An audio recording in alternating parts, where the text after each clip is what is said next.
श्री गणेशाय नमः। ओम श्री उमा महेश्वराय नमः। ओम श्री नर्मदेश्वर महादेवाय नमः। बोलिए श्री गौरी शंकर की जय। आप सभी का राम दर्शन चैनल में हार्दिक स्वागत है। आज हम सभी श्रवण करने वाले हैं भक्तराज प्रहलाद का दिव्य चरित्र, जो भगवान श्री वासुदेव की भक्ति से अपने जीवन को कृतार्थ करते हैं। आज उनके पावन चरित्र का सभी चित्त लगा करके श्रवण करिए। प्रहलाद जी के पिता का नाम था हिरण्यकश्यपु। हिरण्यकश्यपु दो भाई थे,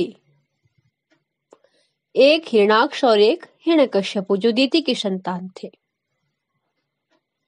जैसे भगवान श्री विष्णु ने वाराह अवतार लेकर के हिरण्याक्ष का वध किया, तो हिरण्यकश्यपु को बड़ा क्रोध आया। आज उसने सोचा कि आज मैं तप करके ऐसी शक्ति प्राप्त कर लूंगा जिससे मैं विष्णु को भी जीत लूं, पूरी त्रिलोकी को जीत लूं। और तप करने के लिए कहा गया? मंदराचल पर्वत पर। मंदराचल पर्वत पर जाकर के तप करने लगा। ऐसा तप हिरण्याकश्यपु ने किया कि एक पैर के अंगूठे पर खड़ा होकर के आकाश की ओर देख करके हाथ उठा करके तप करते समय उसके अंग हिलते थे और लगातार सूर्य की तरफ देखता था। ऐसा तप करते करते उसको 100 वर्ष व्यतीत हो गए। उसके सिर से अग्नि की लपटें उठने लगी, धुएं से आकाश भर गया, पृथ्वी डगमगाने लगी। उसके कठिन तप के प्रभाव से नदी, समुद्र, पर्वत जलने लगे।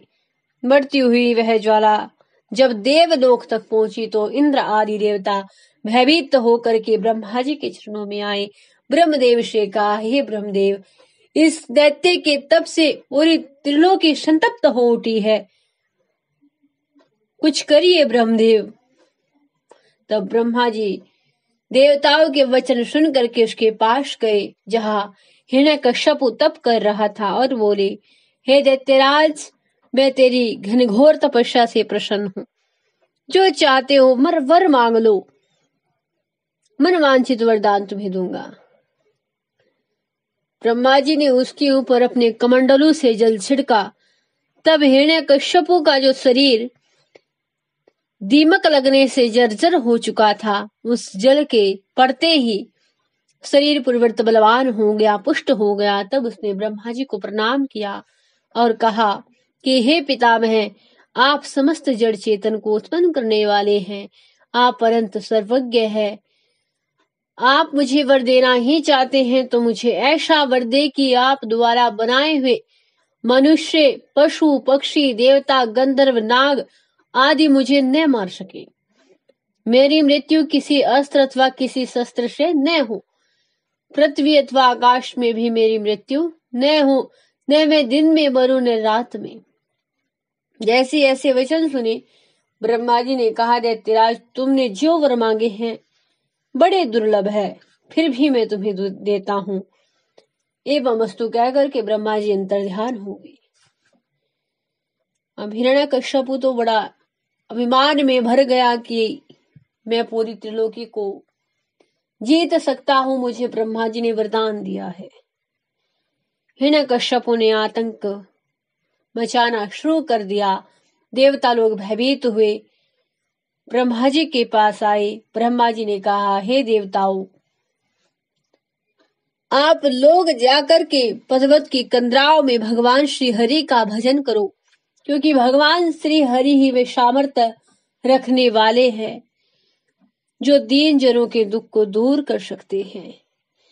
अतः भगवान श्री हरि ही तुम्हारी इस विपदा का निवारण करेंगे। तुम कंदराओं में जाकर के उनके मंत्र का जप करते रहो। देवता लोगों ने ऐसा ही किया जाकर के कंदराओं में तप करने लगे, मंत्र जप करने लगे। इधर हिरण्यकश्यपु से 4 पुत्र उत्पन्न हुए, शेहलाद, अनुहेलाद, हेलाद और प्रहलाद। इनमें से 3 पुत्र हिरण्यकश्यपु के, शेहलाद, अनुहेलाद और हेलाद, आसुरी प्रवृत्ति के थे, किंतु चौथे पुत्र प्रहलाद का स्वभाव देवताओं के समान था। सदैव हरि भजन में लीन रहता, कभी किसी को दुख नहीं पहुंचाता, बालकों की बातें खेलता न था, बल्कि संतों के सत्संग से प्रीति करता था। ऐसा अद्भुत बालक। जब भक्तराज प्रहलाद 5 वर्ष के हुए तो हिरण्यकश्यपु ने उन्हें पाठशाला में पढ़ने के लिए भेज दिया। अब प्रहलाद जी तो भगवान श्री हरि की भक्ति करते थे। पाठशाला में जैसे ही पढ़ने के लिए भेजा तो शुक्राचार्य जी की पाठशाला में गए, जो दैत्यों के गुरु हैं। उनके पुत्र, शुक्राचार्य जी के पुत्र थे सर्ण और अमरक। अब प्रहलाद अन्य दैत्य बालकों को सबको पढ़ाया करते थे। वे सब दैत्य बालक तो पाठ याद करके गुरुजी को सुना देते थे, किंतु प्रहलाद जी को पाठ न तो याद होता था, और जब गुरुजी ने कारण पूछा तब कहने लगे, गुरुदेव मुझे तो केवल एक ही नाम याद रहता है, वह है श्री विष्णु का नाम, सिर्फ कुछ याद नहीं रहता। एक दिन पाठशाला से आने के बाद प्रहलाद को अपनी गोद में बैठा करके पिता हिरण्यकश्यपु ने पूछा कि पुत्र, गुरुजी ने तुम्हें आज क्या पढ़ाया? पिता के वचन सुनकर के भक्तराज प्रहलाद बोले कि पिताश्री, मुझे यह सांसारी मोह माया विपत्ति का कारण जान पड़ती है। मुझे साधु महात्माओं का सत्संग और 8 पैर का हरि भजन अच्छा लगता है। श्री नारायण के चरणों का ध्यान करना अच्छा लगता है। उनके गुणा अनुवाद को गाना अच्छा लगता है। दृष्टि में रहने से तो दुखों के सिवा कुछ प्राप्त नहीं होता। जैसे ही यह सुना, हिरण्यकश्यप क्रोध में बोला कि तेरी बुद्धि कैसे उल्टी हो गई? तू किसके बहकावे में आ गया है जो ऐसी बातें करता है? तू न जानता है कि तू श्री हरि नारायण कहकर के जिसको मान दे रहा है, उसी ने 12 अवतार धारण करके मेरे भाई हिरण्याक्ष को मार डाला है। तू मेरे शत्रु का नाम लेकर के मुझे क्रोध न दिला। साधु संतों की संगत अच्छी नहीं होती, इसलिए अपने गुरु की आज्ञा मान करके जी लगा करके पढ़ा करो। तब प्रहलाद ने कहा, पिता महाराज, आप मेरी बुद्धि को बिगड़ी हुई समझते हैं, किंतु ऐसा नहीं है। आप श्री हरि नारायण की माया को नहीं जानते। उनकी माया के बिना तो ज्ञान किसी को भी प्राप्त नहीं हो सकता, विद्या किसी को भी प्राप्त नहीं हो सकती। प्रहलाद जी ने जैसे ही कहा, हिरण्यकश्यप क्रोध में भर गया।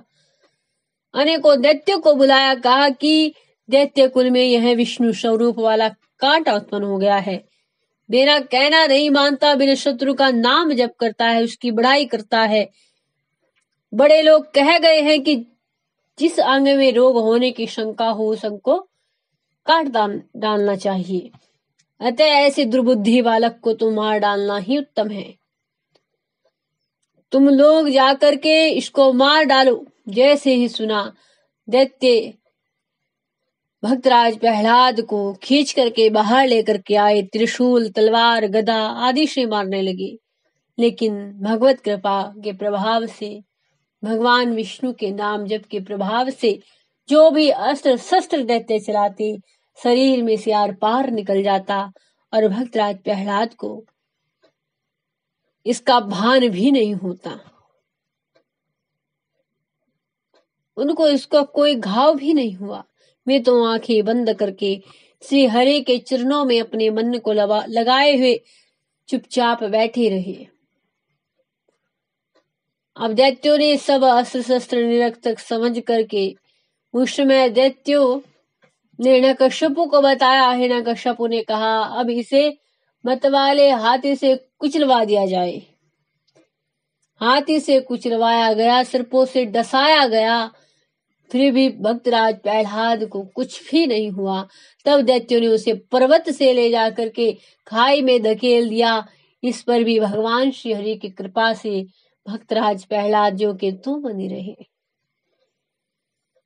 तब हिरण्यकश्यप ने अपनी बहन होलिका को बुलाया, कहा कि बहन तू आग से न जलने का वरदान प्राप्त है, जलती हुई अग्नि में रह करके तू तो सुरक्षित रहेगी, इसलिए तू प्रहलाद को गोद में लेकर के अग्नि में प्रवेश कर जा, वह जल करके भस्म हो जाएगा। होलिका ने ऐसा ही किया हिरण्यकश्यप की आज्ञा अनुसार, किंतु उस क्षण वह भूल गई कि उसे अग्नि में अकेले प्रवेश करने का वरदान है। वह खुशी खुशी लकड़ियों के मध्य में जाकर के बैठ गई। आग लगते ही शव जल करके भस्म हो गई। भगवान के ध्यान में मग्न भक्तराज प्रहलाद उसी तरह बैठे रहे। आज भगवान के नाम जप के प्रभाव से भक्तराज प्रहलाद अग्नि में नहीं जले। तो इतनी महिमा देख करके हिरण्यकश्यप ने मन में विचार किया कि बड़ी आश्चर्य की बात है, अवश्य ही इसमें अपूर्व सामर्थ्य है, यह निश्चित रूप से मेरा काल है। ऐसा विचार करके वह चिंतित हुआ। तब उसने गुरुपुत्र षंड और अमर्क को उन्हें समझाया कि दैत्यराज आप चिंता न करें, हमारे पिता शुक्राचार्य के आने तक इसे पहले की भांति पाठशाला भेजते रहे, और जैसे ही पिताश्री आएंगे उनके ज्ञान से इसकी बुद्धि पलट जाएगी, इसकी काया पलट जाएगी। यह सुनते ही बालक प्रहलाद हर्षित हो गए। हर्षित हुए क्यों? क्योंकि अब उन्हें एक अवसर और मिलेगा, अपने दैत्य सखाओं को भी भगवान के ज्ञान का उपदेश करने का अवसर उन्हें मिलेगा। भक्तराज प्रहलाद को पाठशाला में पुनः भेजा गया। तो एक दिन गुरु षंड और अमर्क जी किसी कार्यवश पाठशाला से बाहर गए। प्रहलाद ने अपनी वाणी से अन्य असुर बालकों को अपने पास बुलाया, कहा मित्रों, मानव जन्म बड़े भाग से मिलता है। अभी तक बालापन होने से तुम्हें सांसारिक माया का बंधन नहीं हुआ है। इस मनुष्य योनि में ही भगवान की प्राप्ति हो सकती है, किंतु यह शरीर भी स्थिर नहीं रहेगा। इसलिए बुद्धिमानों को वृद्धावस्था के आगमन का इंतजार करना मूर्खता है। प्रभु की प्राप्ति के लिए जब समय मिले तभी भजन पूजन कर लिया करें, उसी में कल्याण है। कुत्ता, बिल्ली एवं अन्य पशु पक्षियों की योनि में पेट भरने एवं भोग करने तक का ज्ञान सीमित रहता है। हे मित्रों, बालकपन के 20 वर्ष खेल कूद में व्यतीत हो जाते हैं। 20 वर्ष वृद्धावस्था में दुर्बलता के कारण व्यतीत हो जाते हैं, व्यर्थ चले जाते हैं। तरुणाई के कुछ वर्ष शेष बचते हैं, किंतु उनमें से भी आधा समय सोने में चला जाता है। शेष स्त्री बच्चों के भरण पोषण में व्यतीत हो जाता है। प्रभु के चरणों का ध्यान एवं भजन करने का समय ही नहीं मिलता। इसलिए अभी से चेतना को जगा लेना उत्तम है। देवता लोग जप तप एवं पूजन करने से ही प्रसन्न होते हैं और त्याग भी कर देते हैं, किंतु भगवान श्री नारायण अपने भक्तों का कभी त्याग नहीं करते। मन वचन एवं कर्म से हरि चरणों का ध्यान एवं स्मरण करने से प्राणी सदैव सुख में रहता है। इंद्रियों के वश में होकर इंद्रिय सुख की कामना करना नितांत मूर्खता है, क्योंकि इंद्रिय सुख सब योनियों में प्राप्त होता है, किंतु श्री नारायण का भजन दूसरी योनि में प्राप्त नहीं हो सकता। इसलिए सांसारिक सुखों को त्याग करके भगवत भजन करके अपना लोक एवं परलोक सुधार लो। मनुष्य तन बार बार नहीं मिलता, यह तो श्री हरि की कृपा से प्राप्त होता है। प्रभु की कृपा से महाप्रलय काल तक अनेक प्रकार का आनंद प्राप्त होता है। जिस तरह आंधी वृक्षों एवं पत्तों को उड़ा ले जाती है काल रूपी आंधी, उसी प्रकार तुम्हारे पूर्वजों को उड़ा करके ले गए और वही गति तुम्हारी भी होगी। इसलिए माया का त्याग करके प्रभु के चरणों का ध्यान करो, उसी में कल्याण है। हे मित्रों, यह है विशुद्ध भगवत धर्म। मैंने देवर्षि नारद जी के मुख से सुना था, जो आज मैंने तुमसे कह सुनाया। तब दैत्य बालकों ने पूछा कि तुम्हें नारद जी मिले कहाँ थे? देवर्षि नारद ने तुम्हें कब उपदेश दिया था, कब तुम उनसे मिले थे? जैसे ऐसा पूछा, भक्तराज प्रहलाद ने कहा कि हे बंधुओं, जब मेरे पिता तपस्या करने के लिए मंदराचल पर्वत पर चले गए, तब इंद्र आदि देवताओं ने अच्छा अवसर जान करके हमारे नगर पर आक्रमण कर दिया और शतबाहु, नमूची आदि दैत्य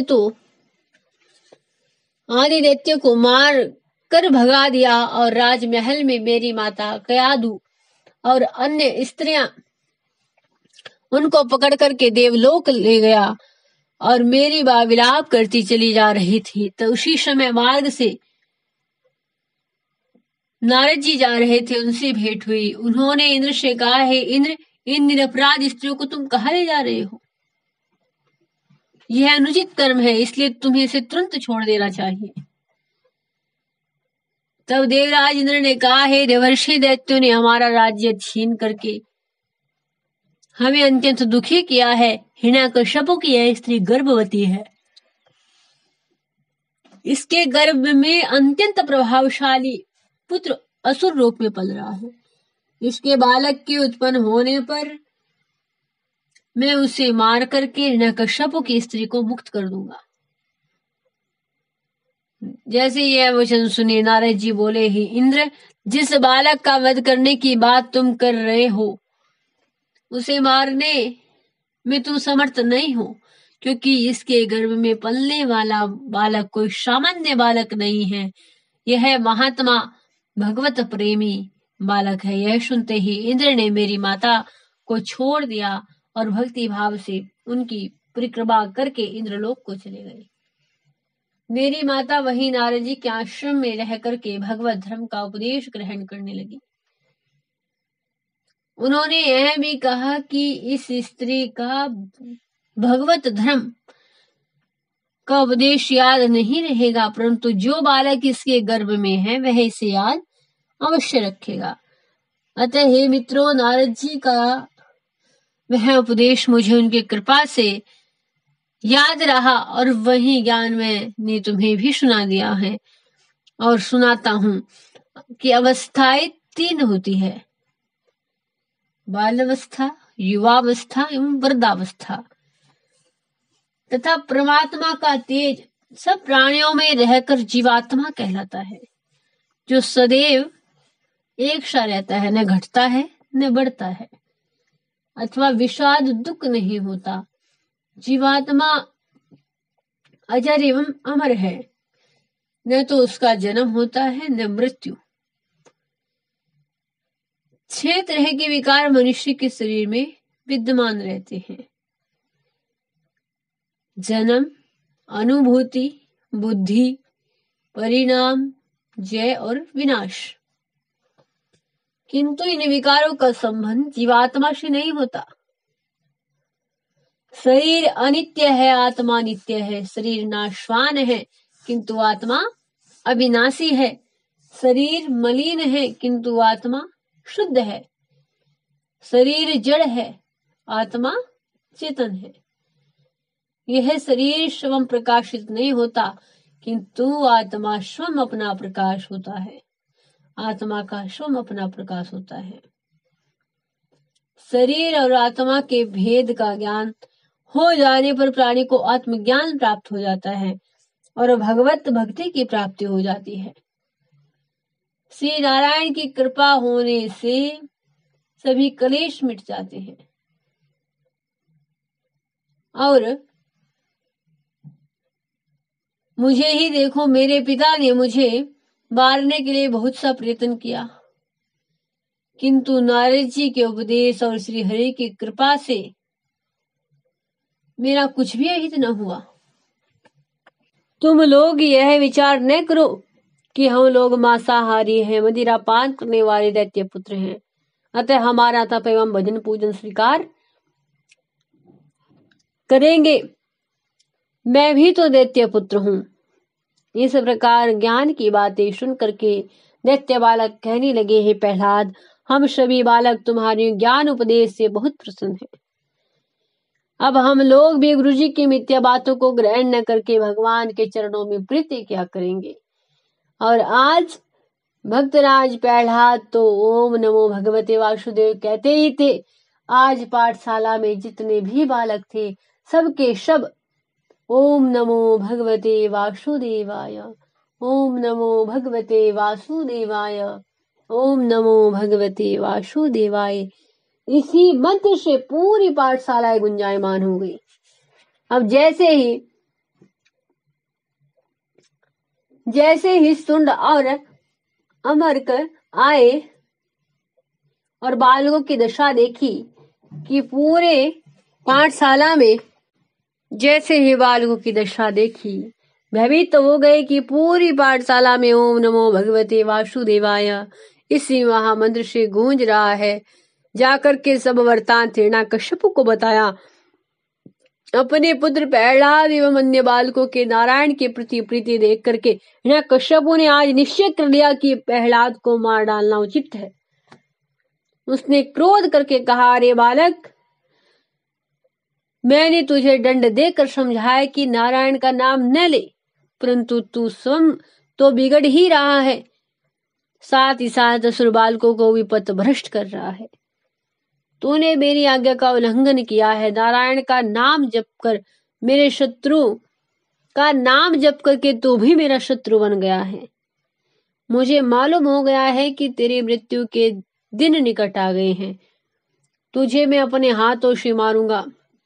देखता हूं कि मुझ काल के हाथ से तेरा नारायण तेरी रक्षा कैसे करता है। जैसे ही पिता के वचन सुने प्रहलाद जी ने कहा कि हे पिताश्री, जिस सर्वशक्तिमान से संपूर्ण जगत के प्राणी हैं, जिसकी शक्ति से तुम्हारा राज्य स्थापित है, वही आदि पुरुष मेरी रक्षा करेंगे। आप तीनों लोक के देवता, दानव, किन्नर एवं यक्ष को अपने अधीन समझ रहे हैं। यह भी श्री हरि की कृपा ही है। अतः हे पिता महाराज, आप राक्षसी स्वभाव एवं अधर्म को त्याग करके मन एवं इंद्रियों को वश में रख करके भगवान श्री नारायण के चरण कमलों में स्वयं को अर्पित कर दो। वे परम कृपालु है, तुम्हारे समस्त पापों को क्षमा करके अभय गति प्रदान करेंगे और भव रूपी अपार सागर से पार लगा देंगे। जैसे प्रहलाद जी का उपदेश सुना, हिरण्यकश्यप की आंखें क्रोध में सुलगने लगी, चेहरा लाल हो गया। तब वह क्रोध में भर करके बोला, रे मूर्ख, तुम मुझे विश्व विजयी को ज्ञान का उपदेश दे रहा है। अब तक मैं तेरे वचनों को एक नादान बालक समझ करके क्षमा करता आया हूँ, किंतु पानी सिर से ऊपर उठने लगा है। तू समझने वाला नहीं है। यह कह करके वह अपने हाथ में खड़क लेकर के सिंहासन से कूद पड़ा, आंखें लाल करके बोला कि जिस नारायण का तू दिन रात ध्यान करता है, क्या वह नारायण इस खंबे में भी है? अगर है तो आज उसे बुला कि वह आकर के तेरी रक्षा करे। हिरण्यकश्यप के वचन सुन करके प्रहलाद जी को जैसे ही मारने के लिए खड़क उठाया, उसी क्षण एक घनघोर शब्द हुआ। उस शब्द से वहां उपस्थित सभी दैत्य भय से थर थर कांपने लगे। कुछ तो दहल करके मूर्छित हो गए। उस भयंकर गर्जना के साथ खंबा फट गया। श्री हरि नारायण नरसिंह रूप में प्रकट हो गए। बोलिए श्री नरसिंह भगवान की जय। भगवान श्री नरसिंह प्रकट हुए। उनके देखते ही भय से हिरण्यकश्यप के हाथ से खड़क छूटकर पृथ्वी पर गिर पड़ा। आज भक्त के कारण भगवान उस 5 वर्षीय बालक की बात रखने के लिए भगवान आज खंबे से भी प्रकट हो गए। ऐसे भक्त वत्सल श्री नारायण भगवान है। धन्य है उनकी भक्त वत्सलता। भक्तों के लिए सब कुछ करने का सामर्थ्य रखते हैं। श्री रामचरितमानस में भी कहा है कि भक्त के लिए मुझे कुछ भी अदे नहीं है, भक्त को तो जो चाहे मैं दे सकता हूँ। आज भक्तराज प्रहलाद के लिए भी भगवान जी ने यह कथन चरितार्थ किया है। भक्तराज प्रहलाद के निमित्त आज भगवान नरसिंह बन करके प्रकट हुए हैं। जो स्वरूप पहले कभी देखने को नहीं मिला, आज भक्त के लिए प्रकट किया है। धन्य है भक्त वत्सल भगवान श्री हरि। तो भक्तों के लिए भगवान सब कुछ करते हैं। और उदारता तो देखिए, भक्तों के लिए आपने क्या क्या नहीं किया, भक्तों के लिए आपने क्या क्या नहीं किया, लेकिन किसी के सामने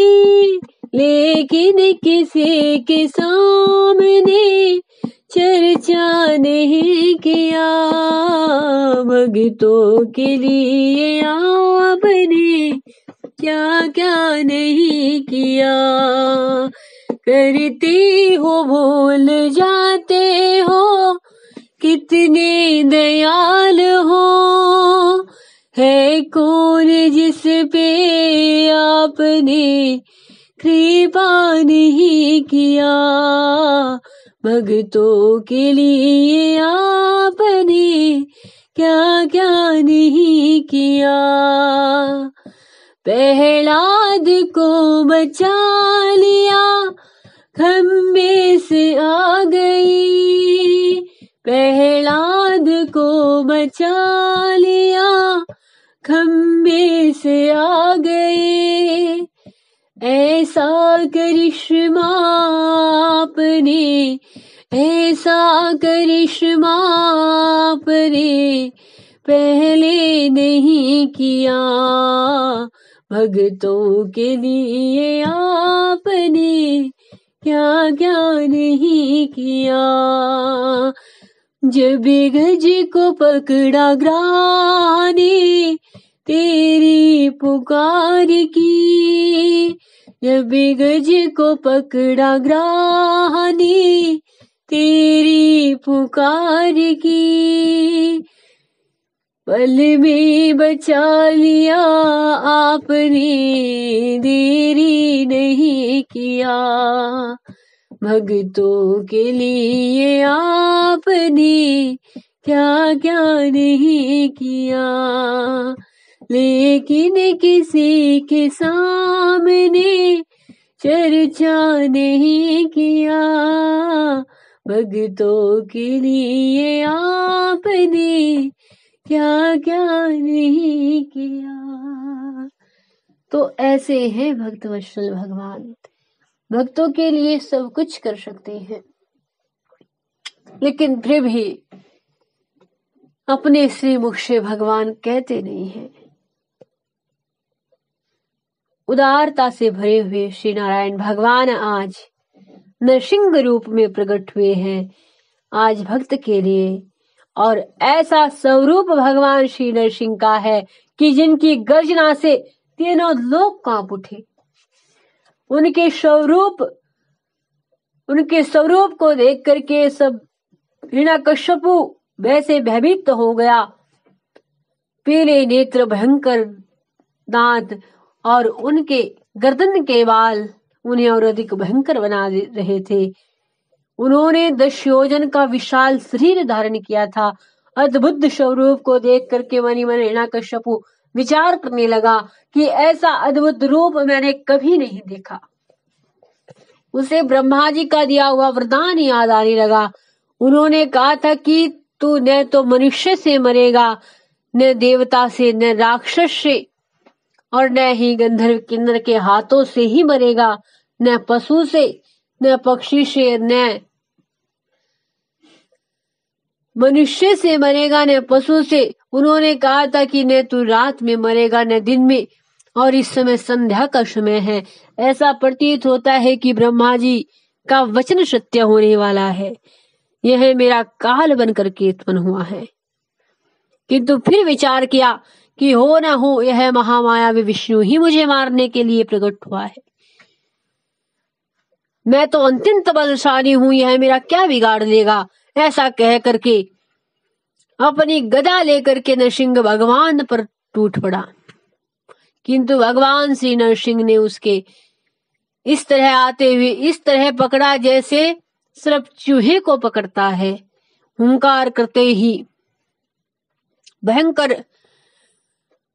अट्ठास करते हुए भगवान ने उछल करके उसकी गदा छीन ली और उसे अपनी जांघों पर लिटा लिया। और भगवान बोले, हे दैत्यराज, तुझे ब्रह्मा जी का वरदान मिला है कि न तू मनुष्य से मरेगा न पशु से। तो मेरा यह स्वरूप न पशु का है न मनुष्य का, न ही देवता किन्नर यक्ष आदि का, न रात है न दिन है। इस समय तू आकाश में भी नहीं, पृथ्वी पर भी नहीं, न घर के बाहर है न भीतर, क्योंकि तेरा शरीर मेरी जांघों पर और भवन के दरवाजे पर है। और तुझे न अस्त्र से मार रहा हूं न शस्त्र से मार रहा हूं। यह कह करके भगवान ने अपने नखों से उसके पेट को विदीर्ण कर डाला और भगवान श्री ने आज हिरण्यकश्यप का उद्धार कर दिया। बोलिए श्री नरसिंह भगवान की जय, भक्तराज प्रहलाद की जय, भक्तवत्सल भगवान की जय। भगवान जी ने आज ऐसी भयंकर गर्जना की है, उनके अट्ठास से आकाश पाताल थर्राने लगे, समस्त ब्रह्मांड कांप गया, पृथ्वी डगमगाने लगी। देवता अत्यंत चिंतित हुए, किसी को उनके सम्मुख जाने का साहस न हुआ। सभी देवताओं ने जाकर ब्रह्मा जी से कहा। देवताओं ने जैसे ब्रह्मा जी से कहा, ब्रह्मा जी ने जाकर के स्तुति की, किंतु फिर भी उनका क्रोध शांत नहीं हुआ। तो भगवान रुद्र ने स्तुति की, फिर ने क्रोध शांत हुआ। भगवान रुद्र ने कहा कि हे भगवान, आपके क्रोध का समय प्रलय के लिए होता है। हे सर्वशक्तिवान प्रभु, अभी उसका समय नहीं है। आपने दैत्यराज हिरण्यकश्यप को मारने के लिए क्रोध किया था, वह मारा जा चुका है। इसके पश्चात वरुण, कुबेर, विद्याधर, यक्ष, किन्नर द्वारा स्तुति करने पर भी भगवान का क्रोध आज शांत नहीं हो रहा है। तब वे आपस में विचार करने लगे कि अब क्या किया जाए, और सोच ले कि यह नरसिंह अवतार केवल भक्त प्रहलाद के लिए हुआ है। उनकी रक्षा के निमित्त नारायण ने धारण किया है और उन्हें से विनती करने पर इनका क्रोध शांत होगा। तब वे सब लोग प्रहलाद जी के पास आए और बोले, हे भक्त प्रहलाद, नरसिंह भगवान का क्रोध शांत करने में तुम ही समर्थ हो। देवताओं के वचन सुनकर के प्रहलाद जी ने बहुत अच्छा ऐसा कहा और दंडवत करके श्री नरसिंह भगवान के सम्मुख गए और उनके चरणों में आज अपना सिर रख दिया। भगवान श्री नरसिंह जैसे प्रहलाद जी ने उनके चरणों में सिर रखा और स्तुति की, तब भगवान का क्रोध शांत हुआ। प्रहलाद जी को प्रेम पूर्वक अपने चरणों से उठा करके गोद में बैठा लिया और उनके सिर पर हाथ फेर करके बोले, हे पुत्र, तू भय न कर और प्रसन्न होकर अपनी अभिलाषा प्रकट कर। तब भक्तराज प्रहलाद के नेत्रों में अश्रु भर आए। हे प्रभु, हे दीनानाथ, हे भक्तवत्सल, मैं आपसे तनिक भी भयभीत नहीं हूँ। मुझे संसार के भयंकर चक्र से भय है, इसलिए हे कृपा सिंधु, आपकी कृपा के बिना न जाने कब तक इस संसार के भवजाल में भटकता रहूंगा।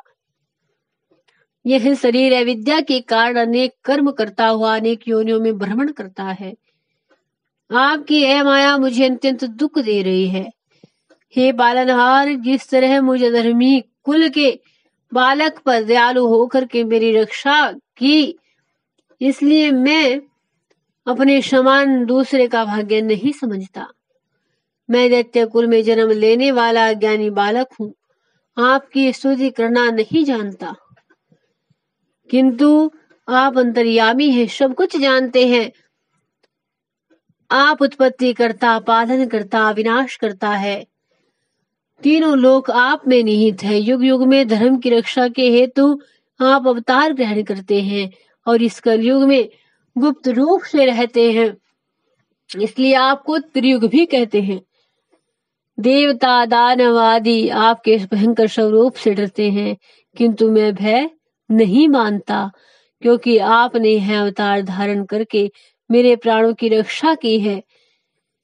जैसे भक्तराज प्रहलाद ने ऐसी स्तुति की और वे चुप हुए, तब भगवान श्री नरसिंह पुनः बोले, क्या कि हे भक्तराज प्रहलाद, मैं तेरी भक्ति से अत्यंत प्रसन्न हूँ। तुम्हें वर चाहा मन देना चाहता हूँ, जो तुम चाहते हो मांगो। तब भक्तराज प्रहलाद जी बोले कि हे दीनदयाल, संसारी सुख सदैव स्थिर नहीं रहता, एक दिन उसका नाश हो जाता है। आप संसारी सुख का वरदान देकर जन्म मरण के वेह में लिप्त करना चाहते हैं, जबकि मैं विषय भोगों से दूर रहकर आपकी निर्मल भक्ति चाहता हूँ। मैं आपकी निस्वार्थ भावना से सेवा करने वाला सेवक हूँ। आप मुझ पर प्रसन्न होकर मेरी प्रसन्नता, हे प्रभु, आसन होकर के मेरी समस्त कामनाओं को पूर्ण करना चाहते हैं, किंतु मैं यह चाहता हूँ कि आप मेरी सभी कामनाएं प्रभु जी नष्ट हो जाए। आज की मेरी सभी कामनाएं नष्ट हो जाए। हृदय में कामना उत्पन्न होने से धर्म, धैर्य, लज्जा एवं बुद्धि किनारा कर जाते हैं। हे प्रभु, तीनों लोकों के राज्य में से उत्तम कोई वस्तु नहीं, क्योंकि वह भी स्थिर नहीं रहती। फिर किस लिए आपसे भौतिक सुखों की प्राप्ति के लिए किस वस्तु की मांग करूं? मेरी इच्छा है कि ऋषि मुनियों और साधु महात्माओं का सत्संग मुझे प्राप्त होता रहे और पल भर के लिए भी प्रभु आपका नाम न भूलूं। इसके अलावा मुझे कुछ नहीं चाहिए प्रभु, कुछ नहीं चाहिए। यह कहकर के भक्त प्रहलाद प्रेम अश्रु बहाते हुए बार बार भगवान नरसिंह की विनती करने लगे। तब नरसिंह भगवान बोले, हे पुत्र प्रहलाद, तू मेरा परम भक्त है, तुझे किसी वस्तु की कामना नहीं, फिर भी मेरी आज्ञा मान करके एक मनवंतर तक राज्य करो, और नहीं तो क्योंकि यदि तुम राज्य नहीं करोगे तो राज्य के मनुष्य कहेंगे कि हरि भक्त होकर के भी प्रहलाद ने राज्य नहीं पाया। तू धैर्य धारण करके राज्य कर और मेरी कृपा से तुझे काम, क्रोध, लोभ, मोह नहीं सताएंगे। सदैव मेरा स्मरण करता रहेगा और महाप्रलय काल तक संसार में तेरा यश समर रहेगा। तब प्रहलाद जी बोले, हे दीन दयालु, हे भक्त वत्सल कृपा निधान, मेरे पिताश्री अपनी तामसी प्रवृत्ति के कारण आपको अपना शत्रु समझते थे, जिस कारण वे नरक भोग रहे हैं। आप उन पर कृपा करते हुए सदगति प्रदान करें। प्रहलाद जी के वचन सुनकर के भगवान नरसिंह बोले, हे पुत्र, तू अपने पिता के लिए चिंता मत कर। जिस कुल में तेरे जैसा हरि भक्त उत्पन्न हो जाए, उस कुल में तो चिंता की कोई बात ही नहीं है। उस कुल वाले शोभन में भी नरगति को प्राप्त नहीं करते। मैंने तेरे 21 पूर्वजों को नरक से निकाल करके स्वर्ग भेज दिया है, फिर तेरे पिता को नरकवास कैसे रहेगा? तब नरसिंह भगवान की आज्ञा पाकर के भक्तराज प्रहलाद ने अपने पिता हिरण्यकश्यप के तन का दाह संस्कार किया, और तब स्वयं भगवान श्री नरसिंह ने भक्तराज प्रहलाद का राज्याभिषेक किया है अपने हाथों से। धन्य है भक्तराज प्रहलाद, जिन्हें भगवान जी की इतनी अनूठी कृपा अनुभूति मिली है, उनका आशीर्वाद मिला है। प्रहलाद जी को शुभ आशीर्वाद देकर के नरसिंह भगवान देवतागण सभी चले गए। उसके बाद भक्तराज प्रहलाद भी भगवान की आज्ञा से राज्य करते रहे। जिस प्रकार भगवान नरसिंह आज्ञा देकर के गए थे, उस राज्य को पालन करने का भक्तराज प्रहलाद जी ने उसको निभाया।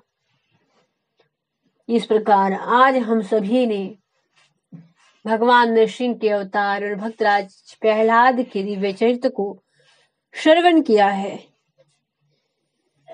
कहते हैं भक्तराज प्रहलाद के चरित्र का गान करने से भगवान श्री नरसिंह की कृपा बनी रहती है। उनके कृपा से जीवन के सभी उपद्रव नष्ट हो जाते हैं और जीवन में आनंद एवं उनकी कृपानुभूति प्राप्त होती है।